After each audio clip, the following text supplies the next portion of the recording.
ہم جہاں دنیا میں رہتے ہیں تو آپ کو جو بھی پرائسز ہوتی ہیں وہ دنیا کے حساب سے چلنا پڑتا ہے نا. اگر کھاد باہر مہنگی ہے تو آپ کیسے سستی دیں گے؟ اگر ہے نا باقی چیزیں تیل باہر مہنگا ہے آپ یہاں سستا کیسے دیں گے؟ یہ تو سب ڈپینڈ کرے گا کہ اس وقت جو انٹرنیشنل مارکیٹ ہے، بین الاقوامی مارکیٹ ہے، اس میں چیزوں کے کیا ریٹ رہتے ہیں نا. ایک بات رہی. دوسری بات یہ ہے کہ ہماری کرنسی جو ہے، آیا یہ اسی طرح جیسے اب 300 کو ٹچ کرنے لگی ہے ڈالر جو ہے نا، تو آیا ہم اس ڈالر کو یا اپنی پاکستانی روپیز کو مضبوط کر پائیں گے؟ اور وہ مضبوط کیسے ہوگا؟ یہ بڑی ایک سمپل سی بات ہے. کوئی کسی کو ہے، دو ہی چیزیں ہیں. ایک یہ ہے کہ آپ کا جو سرکولر ڈیپتھ ہے. سرکولر ڈیپتھ کیا ہے؟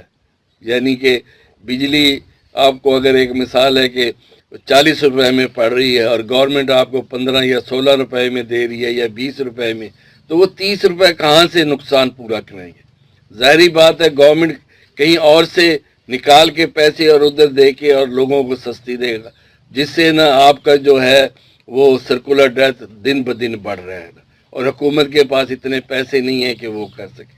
دوسری بات یہ ہے کہ جتنی گورنمنٹ کی انڈسٹریز ہیں جو بند پڑی ہیں، اربوں ہار روپیہ جو ہے آپ کا جو ہے وہ اس میں سیلریز میں جا رہا ہے، اس سے کچھ آپ کو آمدنی نہیں ہو رہی. پی آئی اے جیسے نقصان میں ہے، ریلوے نقصان میں ہے، سٹیل مل نقصان میں ہے. تو اس طرح کے بہت سارے ادارے ہیں. ان کو جب تک ہم اپنے گلے سے نکال پھینکیں گے نہیں، جب تک یہ ہمارا جو قرضہ جو دن بدن بڑھتا جا رہا ہے، اور نا اس کے لیے کون؟ آپ اور میں اس کی تنخواہیں دے رہے ہیں نا، یہ ملک ہی دے رہا ہے. تو اس کا نقصان جو ہے ہم اپنے ٹیکس میں سے ان کا یہ نقصان پورا کر رہے ہیں نا، جو کہ پورا ہونے میں نہیں آ رہا.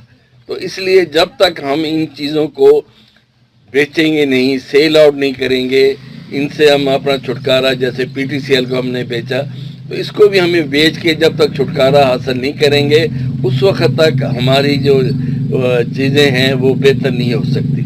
دوسری بات یہ ہے کہ ہمارا جو فرق ہے، کرنسی جب مضبوط ہونی ہے وہ تب ہی ہوگی جب ہماری ایکسپورٹ بڑھے گی، امپورٹ نہیں. امپورٹ تو ہماری بے تحاشا ہو رہی ہیں، گاڑیاں آ رہی ہیں، بہت سی فضول چیزیں آ رہی ہیں جس کو ہمارا جو ہے فارن ایکسچینج آ رہا ہے نا. تو جب تک آپ نا اپنے جو ہماری ہے نا ٹیکسٹائل انڈسٹری ہے یا اور جو ایکسپورٹ والی انڈسٹری ہے، اس کو جب تک ہم مضبوط نہیں کریں گے، انڈسٹریلائزیشن نہیں کریں گے، اس وقت تک ہمارا روپیہ مضبوط نہیں ہوگا. اور جب تک روپیہ مضبوط نہیں ہوگا تو آپ کی مہنگائی سے جان نہیں چھوٹ سکے گی. تو ہمیں سب سے زیادہ جو ہے وہ انڈسٹریلائزیشن کے اوپر ہونا چاہیے کام. ہے نا ہمارے ملک میں بدقسمتی ہے کہ یہاں پراپرٹی ڈیلر پیدا ہوئے، یہاں پر ہے نا صرف ڈی ایچ اے بنے، یہاں پر اس بیریئر ٹاؤن بنے، اس طرح کے نا منصوبوں پر لوگوں نے سارے خربوں روپے یہاں انویسٹ کر دیے، لیکن انڈسٹری کوئی بھی نہیں لگی.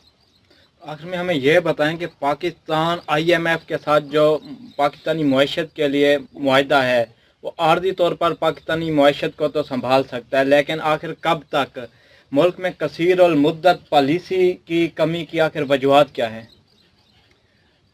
پھر اس کے لیے جو اصل وجوہات ہیں وہ تو پچھلے 74 سال سے آپ دیکھ لیں کہ ہمارے ہاں جو ہے اسٹیبلٹی نہیں ہے.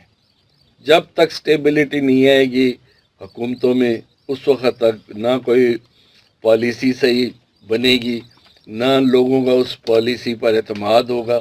اب دیکھیں نا، کسی نے انڈسٹری لگانی ہے تو وہ کوئی بھی انڈسٹری جو بڑی انڈسٹری ہے وہ 3 سے 4 سال سے کم عرصے میں نہیں لگ سکتی. اور جب تک 3 سے 4 سال کے عرصے کے اندر اگر وہ انڈسٹری لگتی ہے تو وہی پتہ لگے کہ 3 سال بعد حکومت نہیں رہی. پھر جو نئی حکومت آئے گی اس کی پالیسی مختلف ہوگی، اس کے ٹیکسیشن کے نا جو طریقہ کار ہوں گے وہ مختلف ہوں گے. تو اس سے جو ہے وہ جو کاروباری لوگ ہیں وہ بددل ہوتے ہیں. آپ انڈیا میں دیکھیں، ان کا پچھلے 10 سال سے ایک ہی پرائم منسٹر چل رہے ہیں، ان کے ایک ہی ہے نا پالیسی ہے، تو لوگ ادھر جا رہے ہیں نا.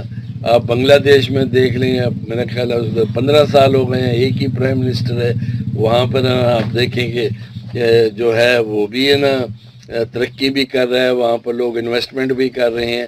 تو یہ چیزیں ہیں، جب تک ہے نا ہمارے ملک میں پولیٹیکل سٹیبلٹی نہیں آئے گی تب تک بھی ملک ترقی نہیں کر پائے گا.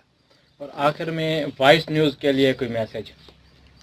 بس آپ کے لیے دعا گو ہیں کہ آپ نا جو ہے وہ آپ کا ادارہ جو ہے وہ ترقی کرے، اور ہے نا لوگوں میں آپ کے لیے نا جو ہے وہ آپ کی جو طریقہ کار ہے، جو پالیسی ہے، اس سے لوگ ہے نا زیادہ سننا پسند کریں، اور لوگ ہی میں جب پاپولر ہوں گے تو انشاءاللہ نا آپ کو اور زیادہ عزت آپ کو ملے گی نا، اور انشاءاللہ ادارہ بھی ترقی کرے گا.